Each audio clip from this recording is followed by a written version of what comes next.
बिस्मिल्लाहिर्रहमानिर्रहीम। अस्सलाम वालेकुम फ्रेंड्स, कैसे हैं आप सब? कैसा गुजरा आप सबका वीकेंड? मुझे उम्मीद है अच्छा गुजरा होगा। अल्हम्दुलिल्लाह मेरा वीकेंड भी बहुत अच्छा गुजरा। ये मेरा हैप्पी पिज़्ज़ा वीकेंड है क्योंकि मैं पिज़्ज़ाज़ में घिरी हुई हूँ। पिज़्ज़ा मेरी फेवरेट डिश है और मुझसे चाहे रोज़ पिज़्ज़ा बनवा लीजिए मुझे इतना पसंद है क्योंकि सारा कुछ कुक्ड होता है, सारे इंग्रेडिएंट्स कुक्ड होते हैं और अपने फेवरेट इंग्रेडिएंट्स आप ऊपर असेंबल कर लें। और मेरी ये रेसिपी बिलीव में इतनी इजी है कि अगर आप इसे फॉलो करेंगे तो मुझे पूरी उम्मीद है इंशाल्लाह आपको भी बहुत अच्छे रिजल्ट्स मिलेंगे। बस जो ईस्ट आप इस्तेमाल करें ना इसके डो के लिए, वो एक्सपायर्ड नहीं होना चाहिए, ठीक है।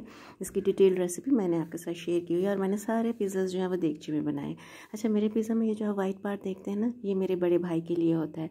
मेरे बड़े भाई को सॉसेस बिल्कुल नहीं पसंद, इसलिए ये हम ख़ास तौर पे ध्यान रखते हैं कि जब भी पिज़्ज़ा बेक करें तो उसमें ये आपको वाइट पार्ट नज़र आएगा क्योंकि इसमें किसी किस्म की सॉस नहीं होती।